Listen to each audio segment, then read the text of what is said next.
This is the IBJ podcast for the week of March 20th, 2023, brought to you by Taft. I'm your host, Mason King.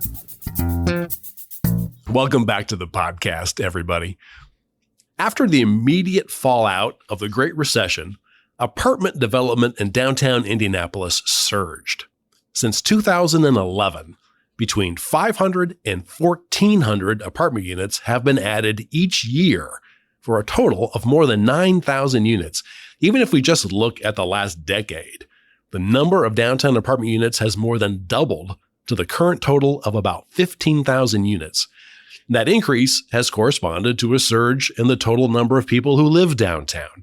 In 2010, there were about 15,000 downtown residents. In one of the most recent counts, there were 29,000. And the pace of apartment development isn't slowing anytime soon. Indianapolis and other major cities across the nation are trying to encourage it, especially as downtowns face an existential crisis brought about by the pandemic. Excuse me. Namely, the loss of office workers in their downtown cores to remote working. One of the hottest trends is to take existing office towers and convert them into apartment buildings. And it's happening with other major commercial structures like downtown malls. The Washington Post had an editorial earlier this month that said the answer for stagnant downtowns is office to apartment conversions. And we're seeing that now in Indianapolis with the conversion of the AT&T building and plans for the Gold building. The redevelopment of Circle Center Mall very likely will have apartments.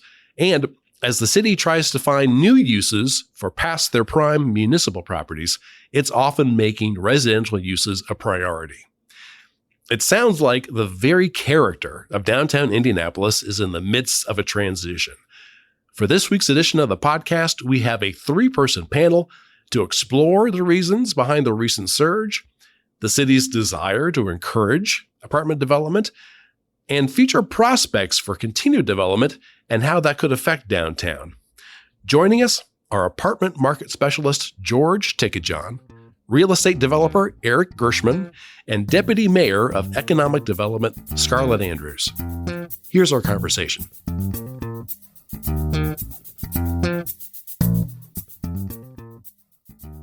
It's my pleasure to welcome to the podcast George Tikkajohn, who has worked as a multifamily property broker in central Indiana for decades and is executive vice chair, capital markets multifamily of Cushman & Wakefield. George, thank you for making time today. Thank you, Mason. We also have Eric Gershman, a principal of real estate developer Gershman Partners. Eric, thanks for making time. Yeah, thanks. Nice to be here. And across from me in the studio is Scarlett Andrews, Deputy Mayor of Economic Development for the city of Indianapolis. Scarlett, thank you for being here. Thank you. I want to start with some historical perspective, going back to the old Rust Belt revival days of the 1990s. Now, my recollection is if you wanted to rent downtown, your choices were largely renovated buildings that were decades old. For example, I lived in Lockerbie Court. I had friends who lived in the Richelieu or in Riley Towers. George, why was that the dominant multifamily type at that time in Indianapolis? Downtown deteriorated after World War II as the suburban people moved to the suburbs. So most of the properties downtown prior originally were built between 1900 and 1929, and then it stopped after that. The first new apartments downtown in the modern era were 1987. So between the late 60s and late 80s, the only properties downtown were either old buildings or buildings that had been renovated, largely by Scott Keller. His company bought 25, 30 buildings over time downtown and did historic tax credit rehabs. And that was really all there was to live in up until Canal Overlook was built in 1987 on the canal. And why was that the play at the time? Why was that the only thing that made sense? The rents weren't high enough downtown to support new construction. So that was why there was nothing built before then. So then after the immediate fallout of the Great Recession, I've jumped ahead suddenly, we enter an incredible period of growth for apartments downtown, which includes a lot of new construction. So since 2011, between 500 and 1,400 apartment units have been added each year. So that is more than 9,000 units added in the last 12 years. And just to allay everybody's suspicion about demand for these units, the occupancy rate for downtown apartments last year was, George, I think about 95. 93 to 94%. Yeah. So very good. Yes. Recovered from the prior year from COVID. So George, explain what was behind that surge over those dozen years in apartment projects downtown. So when the downturn happened in 2008, what it did, it changed the dynamics of owning versus renting. So up until 2007, 2008, most people in the country, including Indianapolis, once you got to the point where you could afford to buy a home, you bought a home. And homes were very affordable. They were inexpensive to build. There were lots of incentives for people to buy homes. So really, the 10 years prior to 2008 was a terrible time for apartments because, as they would say, anybody who could fog a mirror could buy a house. In fact, there were some developers who both built rental housing and for sale housing who told me that it was harder to qualify for the apartments than it was for a home. That all changed in 2008. The downturn happened. Home prices went down. And then a whole generation of young folks realized buying a home wasn't the most important thing and best financial thing to do. So renting became a lifestyle choice. And so once the demand for rental happened, rents started moving up because rents had been largely restricted by the comparison of a home mortgage. Once you take that comparison out, people in Indianapolis as generally speaking, had been paying less rent than their income would allow. So there was plenty of room for rents to rise as the demand increased because the income levels in Indianapolis were high enough to support higher rents. So that promoted new construction, rent growth, and it just built on itself. But I could live in Broad Ripple if I wanted to. Why was downtown a place where we saw so much growth? Because it's a fun place to live. And we saw a lot of growth everywhere. You saw it downtown because the IBJ does stories on downtown apartments, but there's been plenty of apartments built all over the metro area for Indianapolis. Downtown just is more visible. And also it appeals to, younger folks right out of school who are looking for a fun place to live. They're not thinking about schools. They're not thinking about yards. They're not thinking about, having a lot of room. They're just looking for a fun place to live. Where would you say we've seen the lion's share of apartment development in the last dozen years downtown? What are the main sectors that were built out?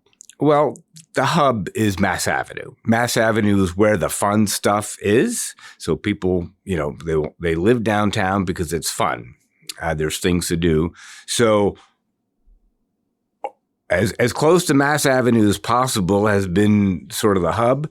But then there have been projects built where there are other opportunities. There's stuff on the west side of downtown oriented toward the student market from IUPUI. There's the south side of downtown, which Lilly had a big part of incentivizing. They own the land. There's growth further north of downtown. So we're seeing things being built north of 16th Street. And now we're going to see more built on the northwest side of downtown, closer to the hospital, to IU Health. So Scarlett, from the perspective of the city of Indianapolis, from the mayor's office atop the city county building, I take it residential development in downtown is good. It's desirable. But maybe it's not obvious to everybody exactly why. What are the things that make it worth going out of your way to do? Yeah, well, a lot of the things that make downtown a good place to visit or a good place to work are the same kind of amenities and exciting things that make it a good place to live. I think that's not too hard to figure out. We also have done quite a bit of studying of other cities that have been successful in driving commercial activity and retail activity downtown. And what they have in common often is residential density. Again, it's really just a math problem of demand. And I think as we think about how to drive additional amenities and additional activities and entertainment downtown, and to think about how to withstand shocks that may happen to our system. I mean, hopefully we don't face another global pandemic, but we never know what kind of changes may happen within real estate downtown. We're interested in kind of a more diverse mix of uses throughout the city, and residential is a really important piece of that. Now, Eric, I want to get your opinion as a developer. So you, or I should say Gershman Partners, and your partner Dalen Realty made a splash with the Ardmore project, which was built, I think, on the former surface parking lot of the Regents Tower. Now, remind me, that opened in 2020? Yes. Is that right? And about 130 apartment units. So for your company, what was the attraction for doing that project and being downtown? And even in that specific location, because if you look south and if you look west, it still looks like a central business district. Yeah. So from Gershman Partners' perspective, we're a little bit of a blend of what George and Scarlett are talking about today. We're mixed use developers. So we own a lot of office, we own a lot of commercial, we have a retail background, and really we partner with some multifamily operators and partners in the deal to do that. So the Ardmore in particular to us was the center of Mass Ave that George talked about, but also benefited from the CBD, which allowed us to attract 20,000 feet of retail. It's 100% leased. The anchor tenant is Shake Shack next to Sweet Green. Los Arroyos is getting ready to open here in the next couple of weeks. So to us, that was really the best mixed-use location in the city. We were building on a parking lot. We had some restrictions on height and how we were going to handle parking, but that's a good example of a portfolio we're proud of doing a mix of both residential and retail. Yeah, that's a really interesting thing about that project is this whole street level, as far as I can tell, is eateries, mostly food providers? For food providers, we also have fitness concept. Rumble is coming to open up a boxing class. Spectrum is in there for mobile and Wi-Fi and that kind of stuff. Did you guys think that it was necessary to have like those kind of amenities right there on the property because you were still kind of like on the edge of the Mass Ave district? Or is that just your modus operandi? You want to do mixed use wherever you go? Well, it's a little bit of both. I think that the location based on Mass Ave was the best retail location. As we were coming out of COVID, I think both Bottle Works and ourselves benefited of the retail looking at Indianapolis. So when retailers came to Indianapolis, they looked at Bottle Works and they looked at Ardmore, really two different customer sets, but both successful in their own right. Is it Ardmore now totally leased, essentially? I mean, between the retail is 100% leased. And I think last time it's 95, 96% leased on the residential. Let me bring Scarlett back into the conversation. So the city of Indianapolis owns a lot of properties downtown that you could say have reached maybe the end of their current use. And that it has wanted to see redeveloped into something more appropriate for an evolving downtown. Maybe the one with the highest profile is Circle Center Mall. There's what we call the Jail 2 project and the Arrestee Processing Center. So you kind of named a spectrum of properties, and many of those are underutilized or vacant because of the move to the community justice campus of many city county agencies, which did mean a big change. And so one thing that we are doing right now, and it's been kind of an easy choice, is evaluating different uses for those properties. And for many of them, the obvious thought process is a mixed-use development that includes some kind of housing density. And so you named off a few, including the former Jail 2 and Arrestee Processing Center, trying to transition to calling that the Cole Motor Campus or Cole Motor Redevelopment for its history and homage to that. And the City Market Campus is another one of those, which Gershman is involved in, as well as some of the other sites you named that all include residential density. So in all, I think the IBJ reported that the city controls over 17 acres of property in the Market East District primarily, and that includes the City County building, the City Market, the south half of that block, the two jails, former jails, and the Arrestee Processing Center, the Old City Hall, and the parking lot at 222 North Alabama, just north of the Old City Hall. And so for at least 3 of those sites, we have in the past year offered them to the development community to seek out proposals. And all 3 of them have incorporated housing into the visions that have come forth. We selected proposals for the City Market campus redevelopment. That would be Gershman and City Mark. And then we selected 1820 Ventures to redevelop the Arrestee Processing Center and Jail 2. And we're still in the process of evaluating a series of proposals for 222 North Alabama.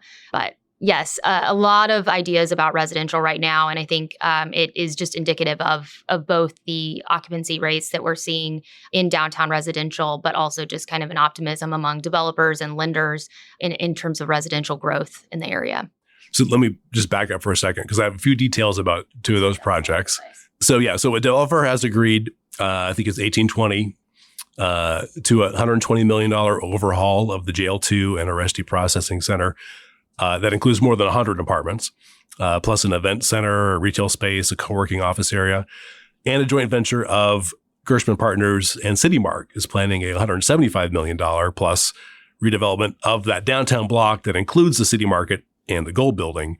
The 20-story Gold Building, which has been an office building, I think, for its entire life, will be converted into 350 apartments. And in addition to that, there'll be a 60-unit apartment tower that'll be built on the side as well. And it's the city's job to choose from a series of proposals. Each one of the winning proposals here had multifamily residential. Is this part of a wider strategy from the city to encourage more residential development downtown? Yeah, well, I think I can give the example of the City Market, and I will invite Eric to jump in. But that block in particular, we knew for the future of the market that we needed to have more of a customer base. And again, when we look at other cities that are successful in driving retail and commercial activity, that residential density is a huge component of it. And so being able to have a morning to nighttime customer base at the market requires people actually living there and not just working there and coming there a couple days a week to the office, for example. And so we think all of those mixes and all of those components are going to make a more vibrant block overall. And so immediately we actually wrote residential into our call for proposals, is that we wanted a residential base to be part of that vision for the site. And this is a long-term partnership to build that out. Now, the developers of these projects could receive incentives from the city if they meet certain criteria. And I'm a little bit fuzzy on this, so you really have to help me out here. What are the criteria and how do those incentives work? Yeah, so two things.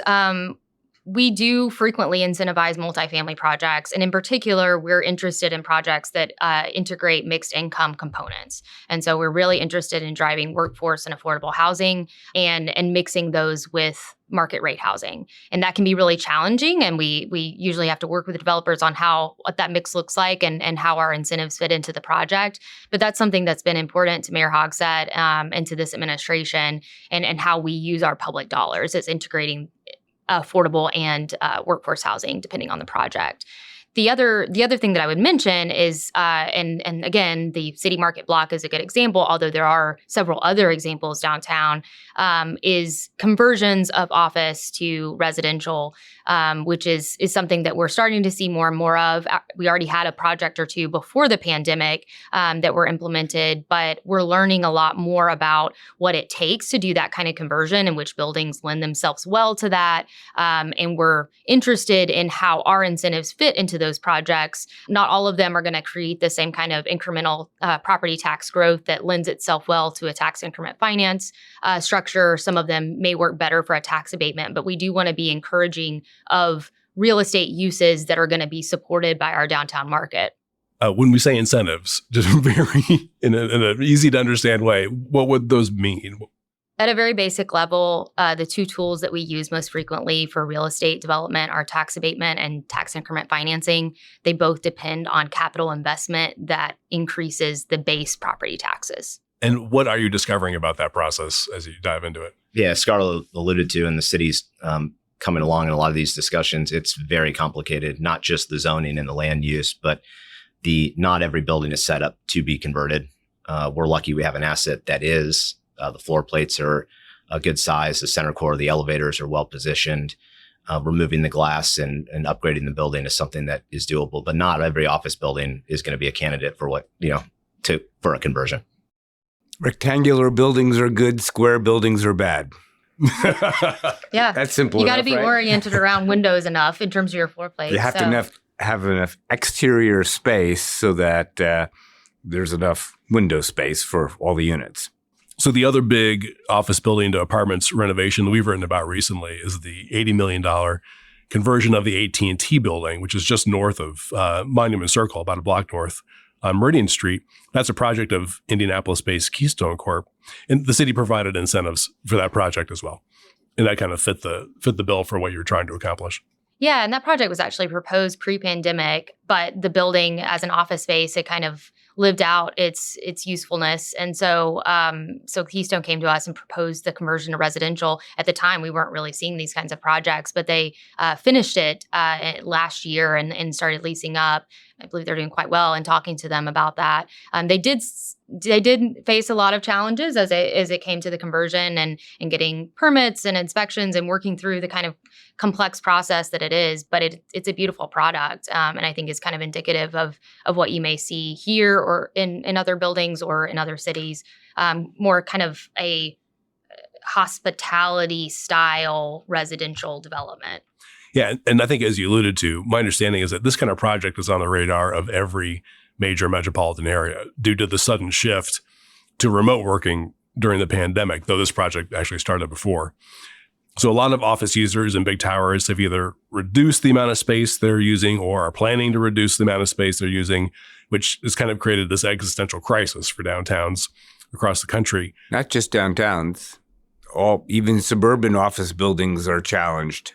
So what you hear from the media, capital M, is that office to apartment conversion is the answer to this problem. But how does that strike your ears? I mean, is it more complicated than what we're making it out to be?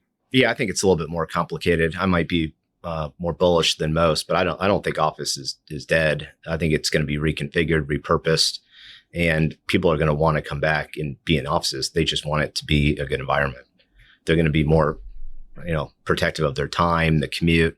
And if we continue to add amenities and residential and food options, then I think that gives more of a reason to come back to the office. And where you office actually is kind of up for debate. There's creative office in neighborhoods with coffee in the morning and wine after work. We tend to think that's going to be more successful long-term than a building in the middle of nowhere, class B sitting in the middle of the suburb somewhere. So I've heard a good example is New York City. Downtown New York, which is an older part of the city, got rebuilt. A lot of the office buildings were converted to housing after 9/11. Midtown Manhattan, which are mostly or a lot of post-World War II buildings, again, they're bigger square buildings. It's going to be much harder to do. So those Midtown Manhattan may be more of a challenge than downtown. So the older buildings are better for conversion. At this point in your process, Eric, are you thinking, boy, let's find some more of these things to do? Or are you going to wait till this one is done? Get this one done first, maybe? I think without a doubt, our priority is this project. But I mean, it really is a little bit more big picture for us. I mean, we're invested on the east side of downtown. We own Lockerbie Marketplace, the Marant Center on basically the 300 and 400 block of Mass Ave. So this is a real estate location redevelopment in our mind. And we had the opportunity to work with the city as City Market can be a great amenity to add to the residential that's going to be there. And I should say, too, the office to apartment conversions isn't the only kind of conversion that people are looking at. Circle Center isn't the only downtown mall that has faltered in the last 15 years. So, Scarlett, where are the city and its partners in the mall in the process of redeveloping Circle Center? And what are the chances that there would be residential there? Yeah, so I think we're all hopeful that there could be a redevelopment project for the mall here in the near future. I think what I can say right now is that we have a lot of examples of integrating residential into malls and into urban malls throughout the country. And so I think we are confident that that's going to be a big component of it. And I think that the wholesale district probably is an area where we could see quite a bit of residential growth between that property, the proposed CSX site development.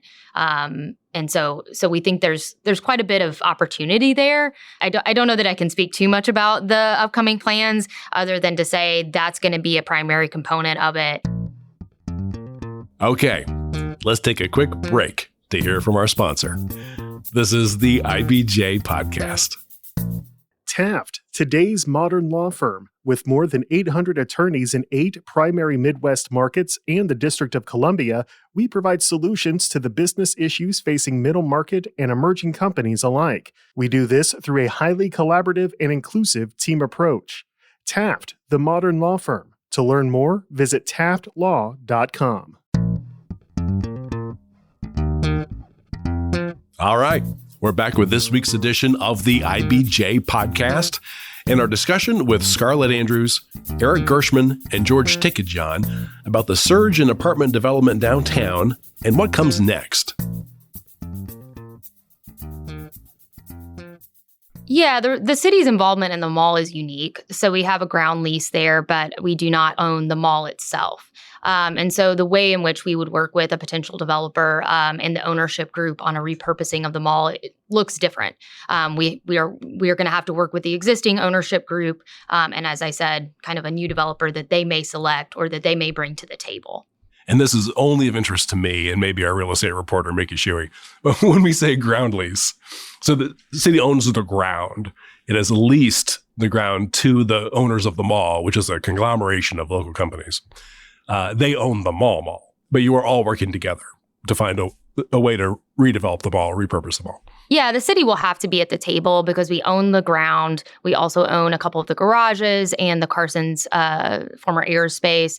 And so we do have an ownership interest, and we will have to be at the table. Not to mention, I think there will probably be some long-term interest in supporting a project that is going to be successful. And residential is no doubt a component of that. Okay, so let's look ahead a little bit. George, before the podcast, said he's not good at telling the future, but we're going to do it anyway. So despite all of the new apartment development over the last decade or so, there are still major projects on the brink of opening. There's the Industry Project at 421 Penn. It's expected to open this year with 213 apartments. The Rise on Meridian Project, that's 915 South Meridian, expected to open in about a year with 253 units. The estimates that we have for this year and 2024 are for about 1,700 more apartment units. Is there any reason to think that downtown won't continue to add 500 to 1,500 units per year for the foreseeable future? It may be, there may be issues other than demand, cost of money, cost of construction. So that if costs stay elevated as they are now, that will probably slow down the pipeline for a period because it's just harder to make deals work. And no matter how much TIF money Scarlett has to provide, it may not be enough for some projects. So I'd say it's the economic environment, the cost of capital and cost of construction that will cause a slowdown more so than a decline in demand. And cost meaning cost of materials, but also now the interest rates are going back up, the cost of being loaned money. Cost of money, cost of materials, cost of labor. Eric, is that kind of what you're seeing on your side right now? Is it more of a challenge? Yeah, there's no doubt. Everything George mentioned is a headwind at the moment for sure. There's also the suburban communities have also grown a lot kind of post-COVID. So there's a little bit more competition also that Indianapolis did not have maybe 10 or 15 years ago in that placemaking situation of a downtown Carmel or a Fishers or something like that. Is it possible that we're running out of sites for building downtown, or is there just plenty of retail to deal with? People have said over time we're running out of sites, but when there's enough demand, you can be very creative with reusing existing land. I would actually say that's one of our opportunities here in Indianapolis as it compares to potentially other cities, is that we oriented towards a lot of surface parking in the past. And so there's quite a bit of surface parking lots that could be repurposed if the demand exists. There was an article in the Wall Street Journal this morning about how some of the high growth cities are having big traffic problems like Austin and Nashville.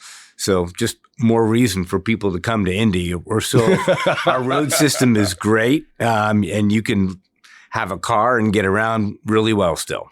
I was going to say Indianapolis has one of the most impressive collections of surface parking lots, maybe in the Midwest. There's one, the one just north of the old City Hall, which used to be Indiana State Museum. That tell me what's happening there. The city is looking at some kind of redevelopment. Yeah, we issued a request for proposals back in November for that site and received quite a bit of interest. We're still evaluating those, but suffice to say that some of them included residential as well. So you didn't put out a statement saying this has got to be residential, but it's an option. Yeah, it was an option. For that site, we knew that a few different options would be possible, including hospitality or hotel, including residential, a mix of those two. So we didn't want to restrict it as much, but we were pleased with the kind of mix of projects that came our way. Is rent a potential limiting factor? I know that especially last year, there was about a 10% increase in rent. So the downtown apartments, I think the average rent was maybe $1,400, which is by far the highest rent in any sector of the city. Is this a situation where the market is just going to find an equilibrium, or do you think that rents will increase on that trajectory? Well, a couple things. Part of downtown's rent increase last year was a recovery from the year before.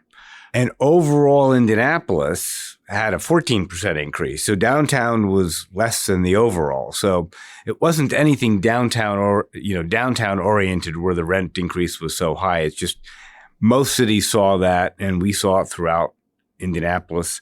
That won't continue. I still think we'll have, good rent growth for many years to come, but there was a unique set of circumstances for the few prior years leading up to the big rent increases last year and the year before. This is the big question. Is it too hyperbolic to say that given what we know about kind of the economics of downtowns and how they're trending now, that really apartments are the future of downtown Indianapolis? Will they be will they be the predominant kind of real estate you'd find downtown? Well, right now, if you think about the real estate landscape, it'd be nearly impossible to build an office building, pretty tough to build retail. Hospitality and residential are all that's left. And I think the idea of Amazon building sort of small, close to the consumer warehouses maybe have diminished a little bit. So what's buildable today is residential. So that's, developers will build what they can. So that's probably what we'll see built, in the near future until the dynamics change. Yeah, I think, overall, we want to see a mix of uses downtown. I mean, that is what's going to make us successful here in the future is just having a mix of uses, a mix of activity, overall vibrant downtown. But I totally agree. I think in the near future and really what we're seeing in terms of intake of our economic development projects, it really is residential and hotel downtown at the moment. And it's a bit hard right now to borrow money or to plan on building something else at the moment. But I think that bodes well for the near future in terms of what we're going to see in terms of overall residential density, residential vibrancy, and activity downtown. And hopefully that kind of density can then support other uses as well. Let's say that it continues to be more and more residential in character. How does that change what the city's strategy for downtown? How do you need to adjust to that? Yeah, so a lot of what we're thinking about right now is quality of life issues downtown, just as we would in any other neighborhood. So where do you go outside where you have green space or access to parks and other amenities? What type of experience do you have as a pedestrian? How do you get around downtown if you're not driving? How do you get from one place to the other? And so we're thinking about those kind of key core issues to neighborhoods. Infrastructure and roads is another one. So we've been building out Market Street as a key connector, and we're looking at right now redesigning the underpasses to kind of that are your entrance to downtown at Capitol, Illinois, and Meridian, and that then are very connected and close to the Cultural Trail expansion. So really, those are the kinds of things that we're thinking about. And we even did a planning process last year, the South Downtown Connectivity Vision Plan, which was really looking at what does it mean to enhance the pedestrian experience, especially in the south half of the Mile Square. And part of what we looked towards in terms of thinking about the future of that area were various real estate projects that are on the horizon, including those that are mixed use and incorporate residential. And so thinking about what that experience is going to be, we also have a partnership with Downtown Indy to clean up our downtown and to think about cleanliness and public safety. They're working closely with IMPD and the Department of Public Works on both public safety initiatives and public health initiatives and litter. I was wondering about the south side of downtown and other areas where we might be the next hot spots for residential development. Any ideas? Well, Ursal would say Southwest. That's right. To go along with the stadium he's building. Yeah, big mixed-use project. 11 Park. Got big plans there for mixed-use development.